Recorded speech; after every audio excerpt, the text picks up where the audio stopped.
Nouvelle édition sur l'ORTB. Bonsoir à tous. Voici les titres de ce 20h. Dans l'actualité ce soir, l'ouverture du dépôt des dossiers de candidature à la Sénat. Tout est en place pour recevoir les partis politiques. Une équipe de la rédaction est allée s'imprégner du bon déroulement de cette opération lancée vendredi.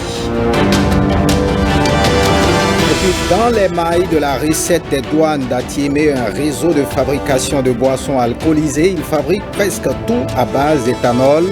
À suivre les circonstances du démantèlement de ce réseau de contrebandiers. Depuis, les présidents des fédérations béninoises et françaises de handball et le ministre des Sports ont signé un mémorandum d'entente. Il vise à sceller le partenariat entre le Bénin et la France dans le domaine du handball. Voilà pour le sommet. Bienvenue si vous nous rejoignez. L'instauration d'un système d'authentification de l'électeur reste le défi à court terme de la liste électorale informatisée. À la cérémonie de clôture de l'audit de l'outil, les responsables politiques ont dit toute leur fierté que le Bénin dispose enfin d'un fichier électoral fiable. On les suit au micro de Jérôme Humbo.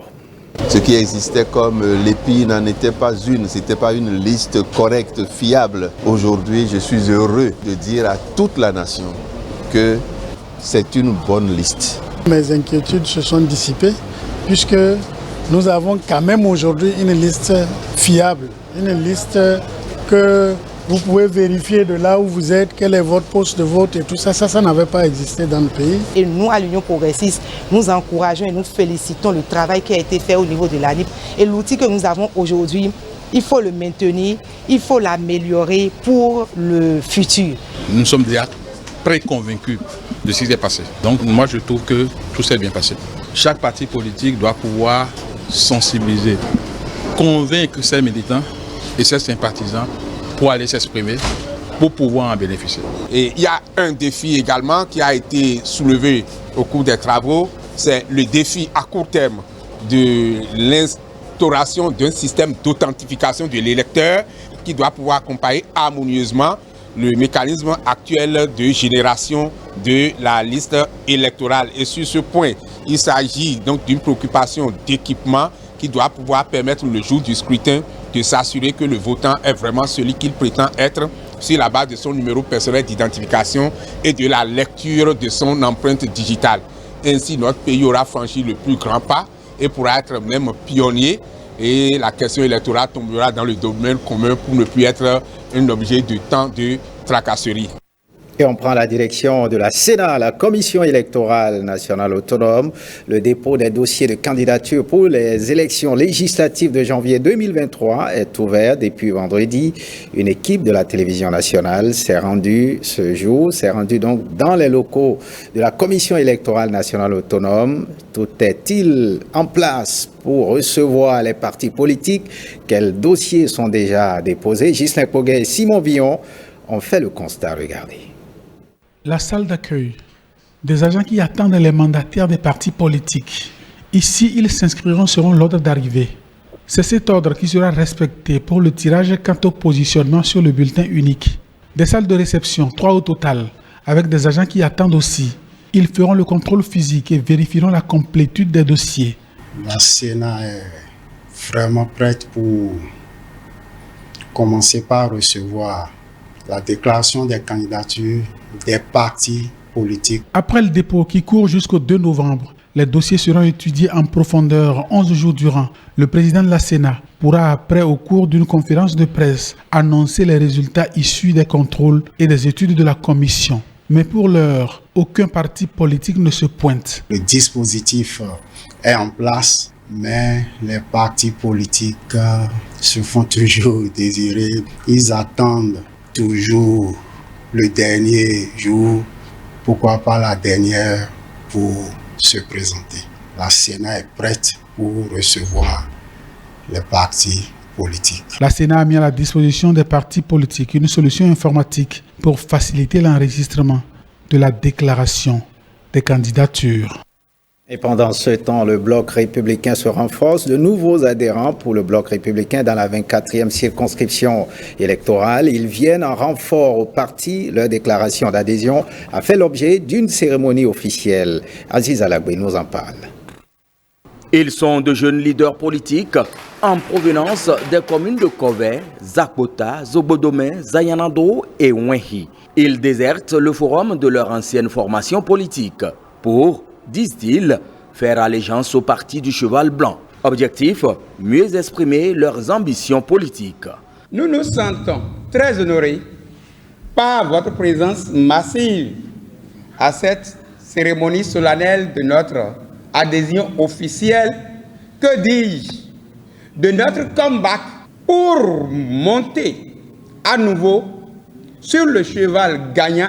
Merci au secrétaire général national du parti pour nous avoir permis de revenir dans l'écurie. Pour sceller cette nouvelle alliance, le verbe s'est fait juste. L'accueil des hôtes est des plus enchantés. Vous avez décidé de rejoindre le meilleur parti aujourd'hui au Bénin, notre parti, le Bloc républicain. Chers démissionnaires, sachez que le BR est un parti de jeunes et que dans notre parti, le Bloc républicain, la jeunesse a une place prépondérante. Chers camarades, je suis content, très fier de vous. Nous, progressivement, nous sommes en train de partir. C'est pourquoi nous faisons tout pour que progressivement les jeunes émergent au BR. Au nom du secrétaire général national, le camarade Abdoulaye Biochane, je voudrais vous dire félicitations. Je voudrais vous dire que je prends acte de votre adhésion au Bloc républicain. Participer à la mobilisation de nouveaux militants est la nouvelle mission des désormais partenaires.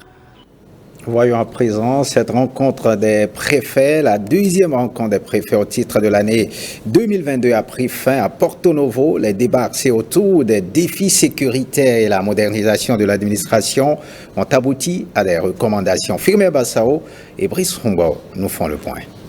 La deuxième conférence des préfets tenue les 27 et 28 octobre 2022 à Porto Novo a été l'occasion d'aborder diverses préoccupations relatives au fonctionnement des départements en matière de conduite de politique publique, d'assistance conseil aux communes, de gestion de l'état civil, de maintien de la sécurité, de l'ordre public, pour ne citer que ces défis. On retient la nécessité de maintenir l'état de veille face aux nouvelles situations spécifiques d'insécurité actuelles, bien que tout cela soit sous contrôle. La nécessité d'intégrer suffisamment la protection civile dans les réflexions sur la sécurité, de prendre des dispositions requises et proactives pour contribuer à l'organisation en janvier 2023 des élections législatives apaisées, puis enfin de veiller à ce que toutes les communes aient leur plan de contingence et leur schéma directeur d'aménagement. Au regard de l'importance des aspects évoqués au cours de cette conférence, je voudrais vous rassurer que le gouvernement jouera sa partition de manière à ce que toutes les recommandations soient mises en œuvre dans l'intérêt supérieur de nos populations à la base. Les deux prochaines conférences des préfets en 2023 se tiendront successivement à Kandi puis à Dassazoumé. Et cette autre information, l'institution, le médiateur de la République au contact avec le monde universitaire. Objectif, mieux faire connaître l'institution au monde scientifique. Iliad Bokovo nous en parle. C'est une institution de la République, mais méconnue du grand public. Aujourd'hui, elle se rapproche des populations, se fait connaître davantage sa mission et son rôle. D'où cette rencontre d'échange avec le monde universitaire.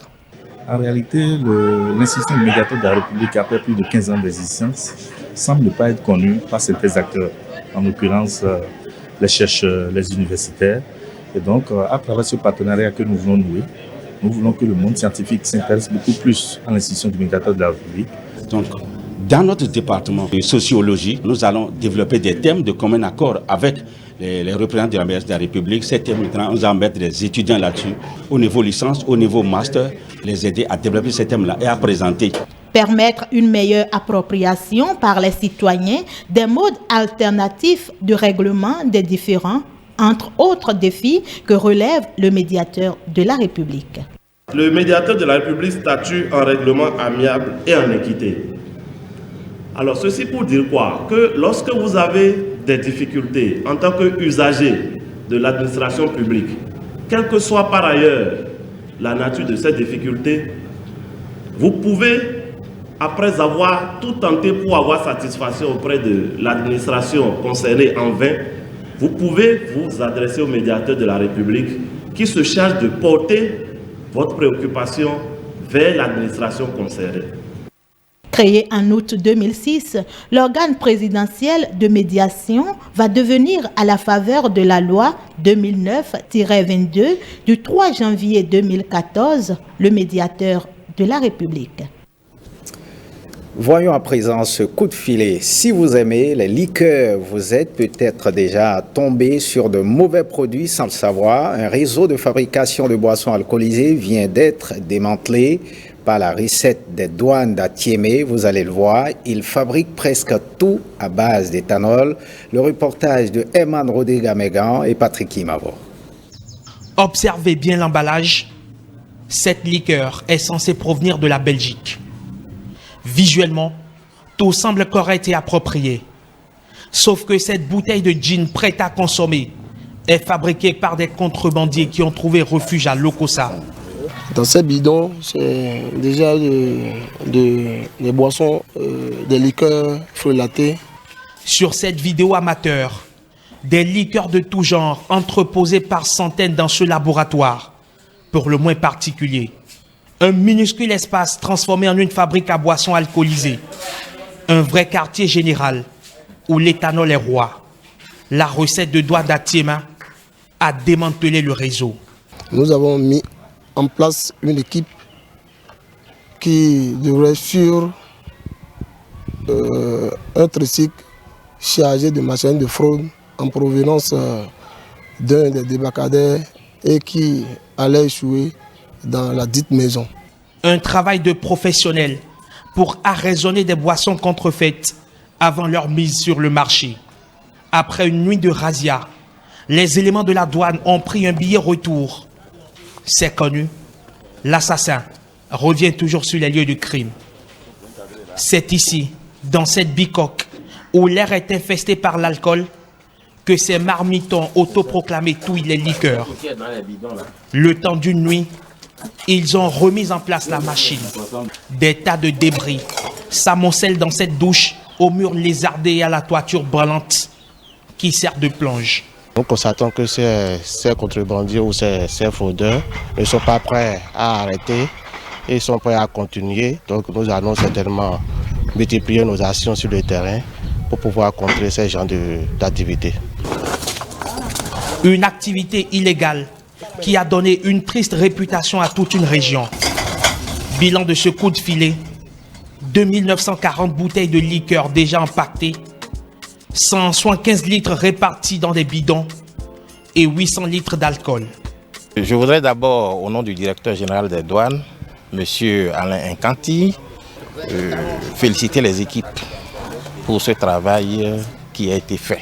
Nous voudrions, à travers évidemment cet élément, une fois encore, sensibiliser les populations au fait de dénoncer tous ceux qui se livrent à ce genre de pratiques nuisibles à leur santé et également qui perturbent le marché. À l'heure actuelle, l'un des acteurs de cette fabrique de boissons frauduleuses est gardé au commissariat d'Atiéma en attendant d'être présenté au procureur. Les autres sont activement recherchés. Vous avez envie de liqueur? Ayez les yeux bien ouverts. Et on part à l'université. Plus de tenues indécentes à l'université d'Abomey-Calavi. Ainsi en a décidé le recteur. Une décision qui fait écho même dans le septentrion. Quelques citoyens rencontrés à Kobli et à Tangueta se prononcent au micro de Oseni Adeleke et OSS Hassan Wahimo. Quand j'ai lu la décision, le communiqué, moi j'étais très ravi parce que je pense que les milieux comme l'université, les collèges sont des lieux d'éducation et non de présentation de mode. Et je pense que c'est bien, on va à l'université pour étudier et non pour exposer son corps. Tout ce que nous voyons sur les chaînes occidentales sont en train d'influencer, impacter négativement le comportement de nos jeunes sœurs. Il y a de la dépravation des mœurs. Et ce que nous constatons aussi, c'est que de jour en jour, aujourd'hui, nous incriminons les enseignants qui font des harcèlements sexuels. Mais nous ne voyons pas de l'autre côté qu'il y a des étudiantes, nos sœurs aussi, qui harcèlent nos enseignants. Je trouve que c'est une très bonne décision de la part du recteur parce que cette décision permet de prévenir beaucoup de choses, notamment le vagabondage dans son ensemble. Vous savez, aujourd'hui, il y a plusieurs tentatives et lorsque nous voyons des jeunes filles, surtout en l'âge de puberté, déjà commencer, c'est entre autres façons d'attirer toutes les formes, je dirais, de proie. Et c'est par là même le véritable problème commence, dans les formes de harcèlement sexuel, parce que vous le savez mieux que moi. Je crois que la façon par laquelle tu dois te valoriser, ce n'est pas d'exposer ton corps, mais plutôt de valoriser le corps. Bon, pour moi, c'est une bonne décision de la part du recteur. Pourquoi? Parce que nous constatons que l'école, qui est un lieu d'éducation, est devenue un lieu de débauche. Parce que nos grandes sœurs ou nos jeunes sœurs, les filles que nous sommes, nous copions des mauvais comportements des autres pays, des pays occidentaux. Je crois que c'est une décision très salutaire, on l'attendait depuis longtemps. Et nous constatons que nos lieux de formation et d'éducation, notamment les universités, sont devenus des lieux de débauche où tout est permis. Nos jeunes filles se transforment en jeunes prostituées, ceux qui ne n'ont pas le pays, ceux qui ne participent pas à la formation de l'intellectuel béninois. Voyons à présent cette main tendue de la Croix-Rouge béninoise qui organise un atelier dans le cadre d'aider les populations touchées par l'inondation. Elle portera sur des constructions de 500 abris d'urgence. Le point avec Charlène Devonon. 77 communes et déjà 40 touchées par l'eau. Ce sont les chiffres enregistrés par la Croix-Rouge béninoise au cours des dernières semaines pluvieuses. L'opération Dref Inondation 2022 est mise en place. Cette séance a pour objectif de présenter les activités de notre plan d'action pour assister nos communautés sinistrées en vue d'une synergie d'action entre acteurs. Je me réjouis d'ores et déjà de votre présence effective et espère des recommandations de qualité pour une meilleure assistance aux communautés dans le besoin. Des cas de décès liés à l'inondation, des habitats et plantations submergés. La Croix-Rouge lance le démarrage de ses activités avec l'aide de ses partenaires. Elle dresse un plan d'action qui touche 10 communes sur 40. Cet atelier que nous venons de faire, c'est un atelier de plaidoyer, de synergie d'action.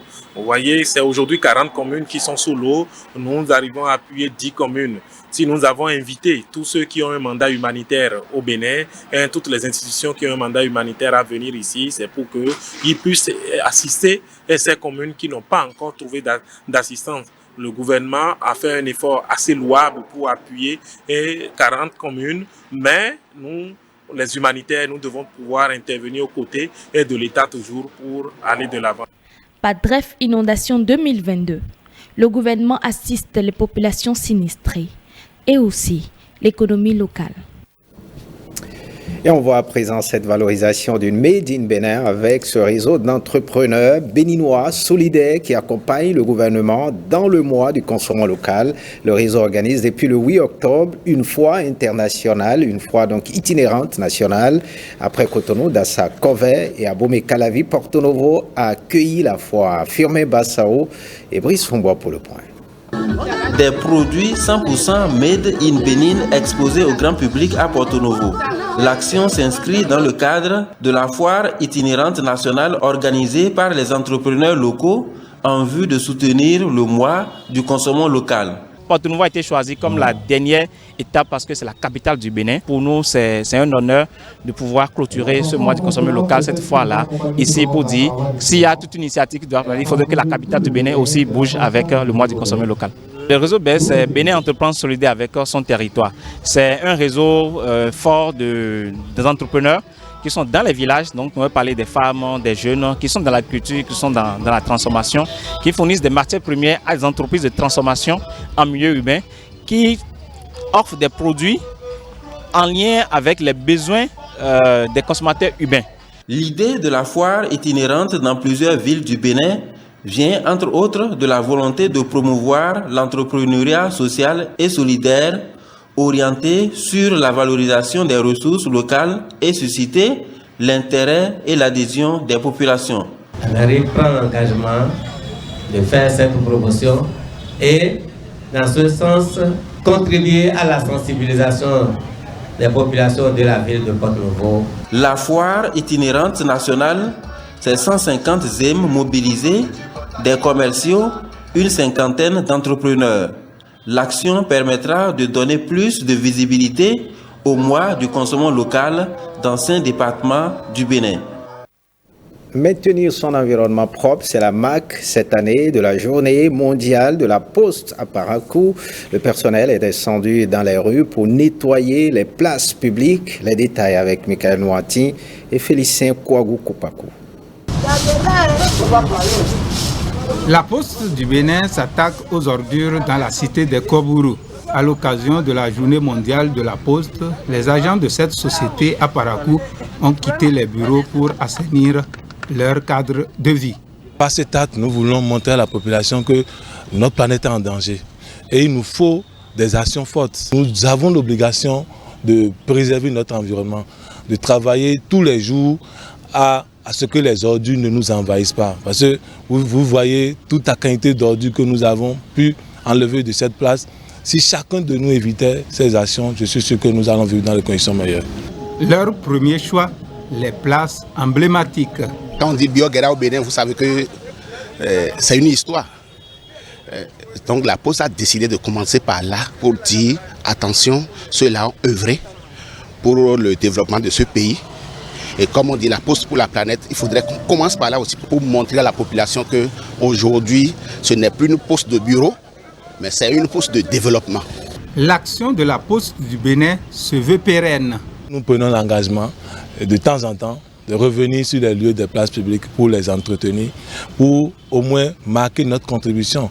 Le thème de l'année, c'est bien la Poste pour la planète. Pour ça, on ne peut pas seulement rester à la date du 9 octobre, mais nous comptons élargir pratiquement, pourquoi pas tous les mois, venir sur les lieux des places publiques, dans les rues, pour pouvoir les balayer.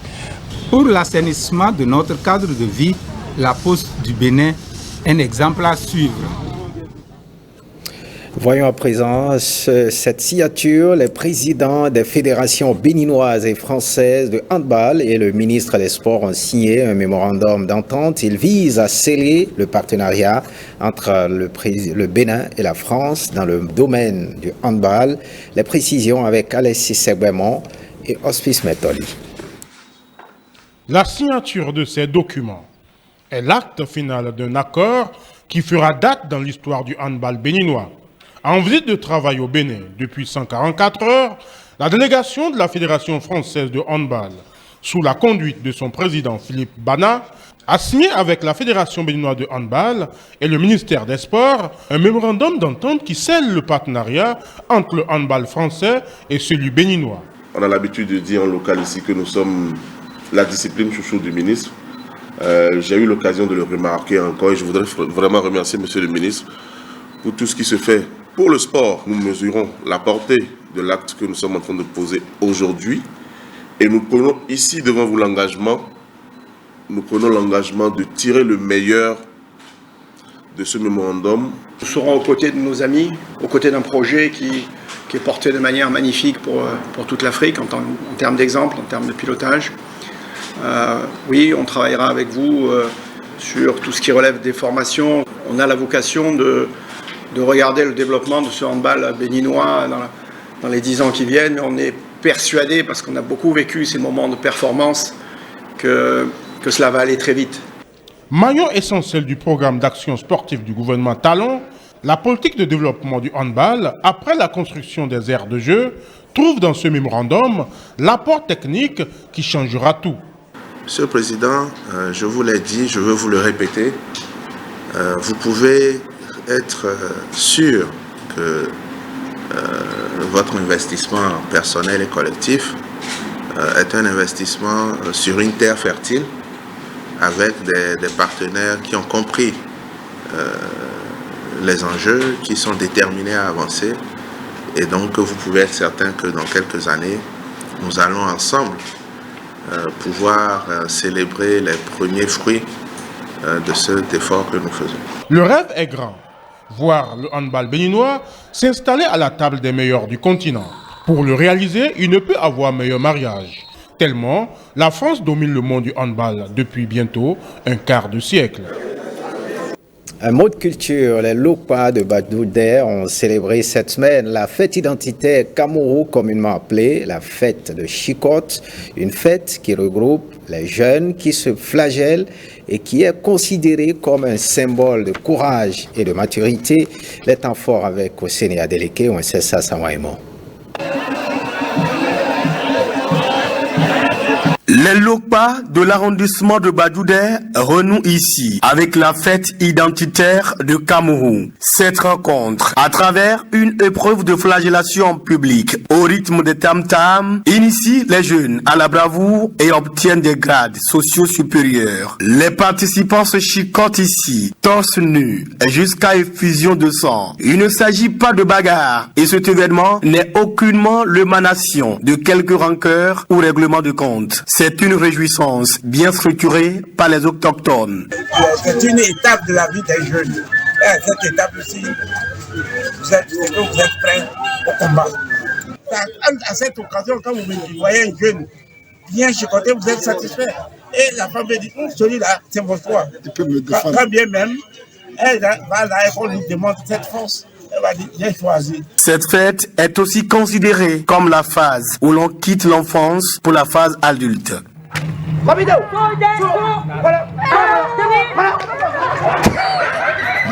c'est une grande joie de voir toutes les couches s'affronter, et surtout les initiés, ce qui permet à chacun de se situer par rapport à sa génération. Moi j'ai chicoté, personne ne m'a pas touché. C'est comme ça, les grands même ont vu, ils m'ont apprécié. C'est comme ça, une fille m'a aimé et on s'est marié comme ça. Le coup d'envoi de cette fête est donné ici à Badouder. La célébration se tend donc sur plusieurs jours et atteint les diasporas dans les autres territoires du nord du Bénin. Et c'est la ville de Djougou qui accueille le dernier rendez-vous. Voyons ce dernier sujet. Cotonou abrite le 11e congrès mondial des professionnels kinésithérapeutes, rééducateurs, scientifiques, représentants d'ONG et partenaires techniques et financiers participent également à cette rencontre d'échange et de partage. Ils réfléchissent à l'amélioration de la qualité des soins en kinésithérapie. Arnaud Adaja et Évariste Domaon pour le point. Plus de soucis pour l'amélioration de la santé physique, mentale et physiologique des malades. À travers le 11e congrès mondial des kinésithérapeutes, organisé par la région Afrique et spécifiquement par l'association des kinésithérapeutes rééducateurs, ce congrès vise le relèvement du défi de la disponibilité des soins. La République, surtout du Bénin, a besoin de savants, qu'elle a besoin de chercheurs et de chercheuses, peut-être plus que jamais, et que l'action publique ressort à la fois nourrie et grandie par le rapprochement avec la recherche scientifique. Comme vous pouvez le constater, mesdames et messieurs, l'organisation de ces assises à Cotonou est le couronnement des efforts consentis, mais aussi la marque de la maturité de la corporation des kinésithérapeutes du Bénin, qui dispose en son sein des professionnels chevronnés et rompus à la tâche. 20 pays d'Afrique participent au 11e congrès mondial de Cotonou. Ensemble avec des scientifiques et certains de leurs collègues des autres pays du monde, ils vont échanger autour de plusieurs points. amélioration de la qualité des soins de kinésithérapie pour un développement durable, le rôle de la formation, de la pratique, de la recherche et de la gouvernance. C'est le thème retenu pour cette édition. À l'issue des 3 jours d'échange, des engagements vont être pris pour faire face aux besoins de soins en kinésithérapie. Et ce journal se refait. Merci de l'avoir suivi. Retrouvez William Choki à 23h30 pour l'édition du soir. Bon week-end à tous et à toutes.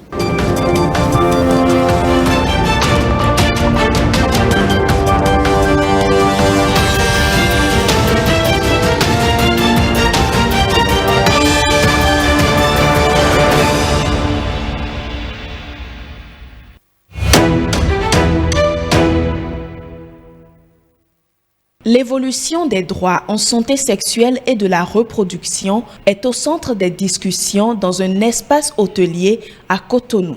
Le consortium Social Watch Bénin à Sopil a initié cet atelier régional pour ouvrir le débat sur les défis liés à l'application des textes, un défi commun à de nombreux pays dans la sous-région. Nonobstant les efforts fournis depuis plusieurs décennies avec les différentes politiques et stratégies élaborées, des facteurs limitants demeurent insuffisamment explorés. D'où la nécessité de cet atelier régional de partage de bonnes pratiques organisé dans le cadre de la mise en œuvre du projet d'appui au renforcement du cadre normatif, législatif et institutionnel de la santé sexuelle et reproductive financé par Passeris et Nabel Bénin afin de permettre aux parties prenantes d'apprécier ensemble les progrès réalisés en matière juridique et institutionnelle, mais aussi d'identifier les défis à relever pour une meilleure protection des droits en santé sexuelle et de la reproduction, principalement en Afrique subsaharienne. Pour mener une réflexion approfondie sur l'ensemble des thématiques, le consortium Asopil Social Watch Bénin a mobilisé de nombreux experts. Il est question ici de contribuer à la création d'un environnement pour des actions en faveur des droits en santé sexuelle et reproductive au Bénin et sur l'ensemble du continent. Dans cette dynamique, le consortium Asopil Social Watch Bénin peut compter sur l'appui de l'OMS. Je voudrais saluer l'initiative du consortium Social Watch et l'ONG Asopil et tous les acteurs ici présents qui ont œuvré pour l'organisation d'un tel événement. L'OMS ne ménagera aucun effort pour vous accompagner dans cet exercice que vous avez si bien commencé. En collaboration avec les autres partenaires, nous nous engageons à vous apporter toute l'expertise technique requise pour opérationnaliser les actions prioritaires que vous identifierez, y compris la dissémination des directives, le renforcement des capacités, la mise en œuvre et la coordination et le suivi, évaluation. Le droit à la santé est au fronton des droits universellement reconnus à chaque être humain, mais force est de constater qu'un grand nombre de femmes ne jouissent pas pleinement de ces droits. Selon l'OMS, 830 femmes meurent par jour dans le monde des suites de complications liées à la grossesse et à l'accouchement. Une telle situation ne saurait perdurer. Cet atelier régional, initié par le consortium Social Watch Bénin à Sopil, sur les droits de santé sexuelle et reproductive, avec le soutien technique et financier de la coopération belge au Bénin, vient à point nommé pour ouvrir le débat sur les défis liés à l'accès aux droits et aux soins en matière de planification familiale, de violences basées sur le genre, d'avortement sécurisé, d'information et d'éducation à la sexualité. L'atelier de Cotonou vise à recueillir des propositions pertinentes en vue de l'amélioration des textes de loi sur la santé sexuelle et reproductive. Le présent atelier régional se tient dans un contexte global où l'attention de la communauté régionale est tournée vers le Bénin pour apprécier ensemble les conclusions et les perspectives ainsi que les défis à relever en matière de la jouissance des DSSR pour une société plus ouverte, plus juste aux exigences sociales. Les droits à la santé sexuelle et reproductive sont définis comme les droits pour toute personne de prendre des décisions libres, informées et responsables et d'exercer un contrôle entier sur les aspects élémentaires de sa vie privée.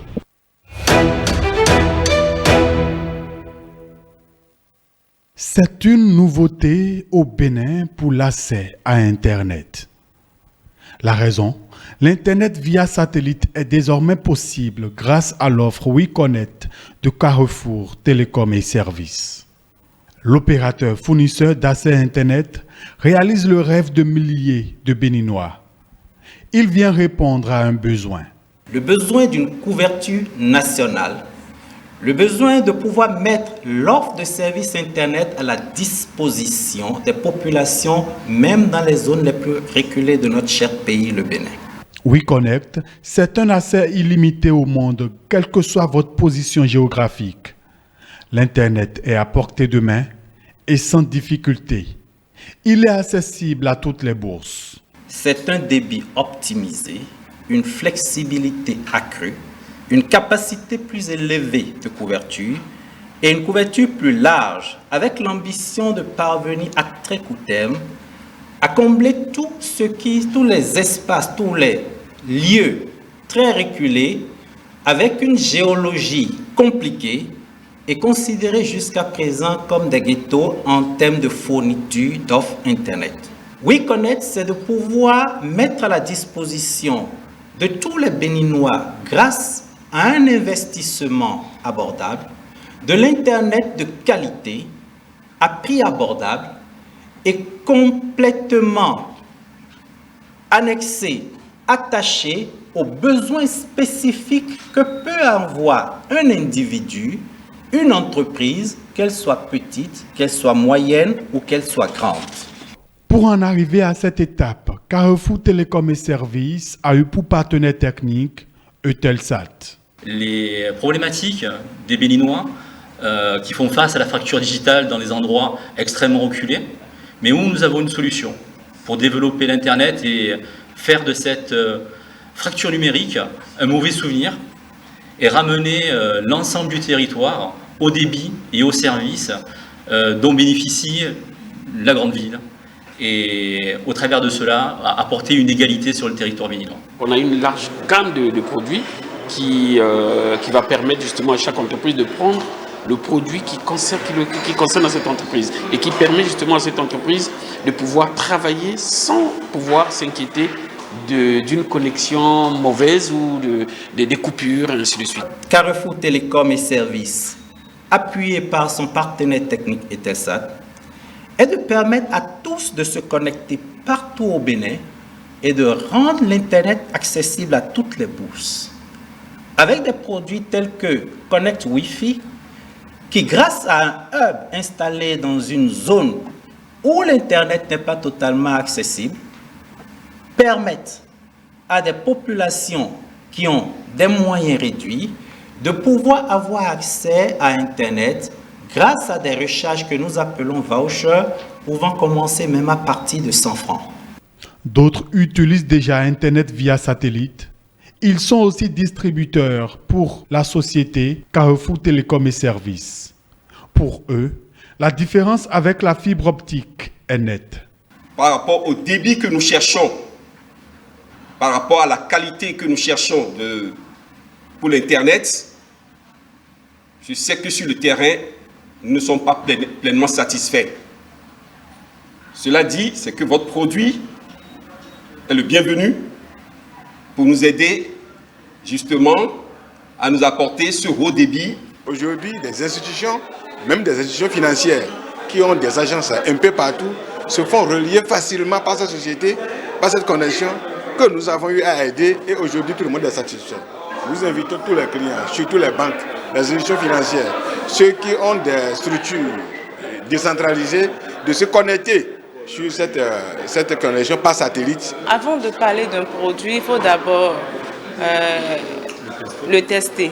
Donc moi-même personnellement, j'ai d'abord testé le produit et c'est ce que moi j'ai à dire à tous ceux qui en doutent, c'est de venir et de s'abonner et d'avoir le kit WeConnect chez eux. WeConnect est à la portée de tous à travers son offre pour Internet via satellite. Carrefour Télécom et Services veut accompagner le gouvernement dans sa vision de faire du Bénin le carrefour numérique de l'Afrique.